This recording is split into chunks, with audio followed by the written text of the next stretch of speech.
इस बीच अहम खबर भोपाल से आपको बताते हैं। मध्य प्रदेश के ब्यूरोक्रेसी पर कांग्रेस नेता हमलावर। इस वक्त की अहम खबर, जहां मध्य प्रदेश के ब्यूरोक्रेसी पर कांग्रेसी नेता हमलावर हैं। जीतू पटवारी के बाद अब नेता प्रतिपक्ष उमंग सिंघार का बयान सामने आया। उमंग सिंघार ने कहा, कुछ अफसरों को बीजेपी का एजेंट बता दिया। अफसर रवैया बदले नहीं तो कांग्रेस पार्टी मोर्चा खोलेगी। उमंग सिंघार ये कह रहे हैं।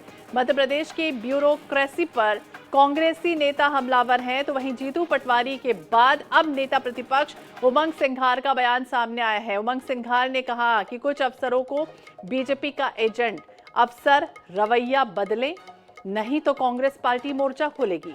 पीसीसी चीफ जीतू पटवारी ने नर्मदापुरम कलेक्टर पर निशाना साधा था। ये कहा था कि पैसे देकर कलेक्टरी ली गई है। इसमें हर तरह का माफिया सरकार पे हावी है। आप देखो, यहाँ का जो होशंगाबाद का कलेक्टर है, ईमानदारी से उसका स्टिंग हो, मैं पत्रकारों से कहना चाहता हूँ तो बताएगा कि कितने पैसे में उसने कलेक्टरी खरीदी है। यहाँ का जो एसपी है, तहसीलदार है, कुछ अधिकारी ऐसे बिठा दिए जो अपनी कुर्सी को छोड़ के भारतीय जनता पार्टी की दलाली कर रहे हैं।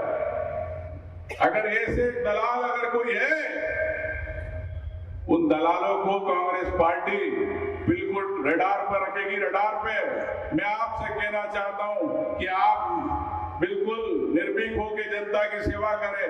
अगर निष्पक्ष नहीं हुए तो आपके खिलाफ भी हम लोगों को कांग्रेस पार्टी को बिल्कुल बजाना पड़ेगा, ये मैं कहना चाहता हूं। और ज्यादा ही शौक आ रहा है किसी अधिकारी को, किसी कलेक्टर को बीजेपी आरएसएस का झंडा उठाना, तो आरएसएस की चड्डी पहनो और शाखा में जाओ। या कलेक्टरी की जरूरत नहीं है आपको, आम जनता के लिए आपको सेवा करना पड़ेगी, ये मैं यहाँ के कलेक्टर को कहना चाहता हूँ।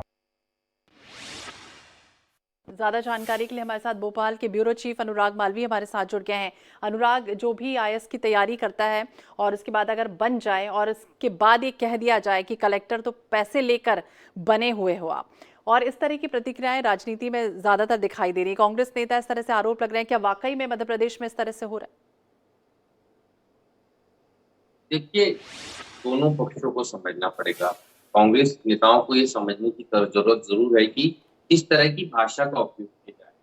दूसरी तरफ अफसरों को भी ये बहुत ज्यादा समझने की जरूरत है कि जो वो रवैया अपना रहे हैं, क्या यही कारण है कि विपक्ष उनके खिलाफ ऐसी भाषा का इस्तेमाल कर रहा है। दोनों तरफ कहीं ना कहीं गलती आधी आधी बिल्कुल नजर आती है, क्योंकि ये स्वाभाविक सी बात है। इस समय जनचर्चा का विषय होती है कि बहुत सारे बड़े अधिकारी हैं जो कहीं ना कहीं स्थानीय सत्ता पक्ष के जो नेता हैं उनके दबाव में नजर आते हैं। उस कारण कई बार वो ऐसे फैसले लेते हैं जो जनहित में नहीं होते, और यही कारण है कि विपक्ष को बोलने का मौका मिलता है। लेकिन विपक्ष का बोलने का अपना एक तरीका होना चाहिए।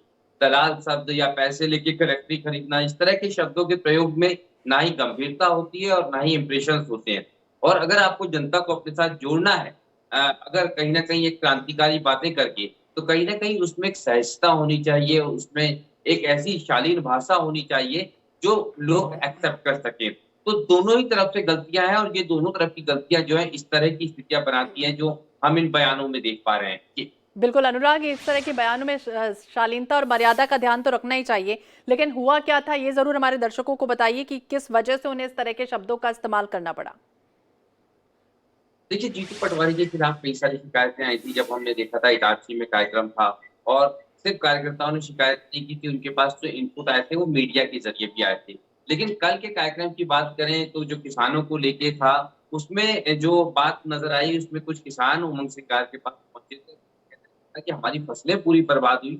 उसके बाद जब हम पटवारी के पास पहुंचे थे तो पटवारी ने ये कहकर मना कर दिया कि ये तो पूरी की पूरी आपकी फसल ही अतिक्रमण क्षेत्र में, आपको मुआवजा नहीं मिलेगा। उसके बाद जो है उमंग सिंघार की नाराजगी जो है सामने आई। तो कहीं ना कहीं अगर हम देखें तो एक इनपुट के आधार पे दोनों नेताओं ने बोला जरूर है, लेकिन जिस तरह से बोला है वो सही नहीं ठहराया जा सकता। तो बिल्कुल जिस तरह से बोला वो सही नहीं ठहराया जा सकता। हालांकि देखना होगा क्या कुछ होता है। नजर बनाए रखिए। बहुत बहुत शुक्रिया अनुराग बातचीत के लिए और जानकारी देने के लिए।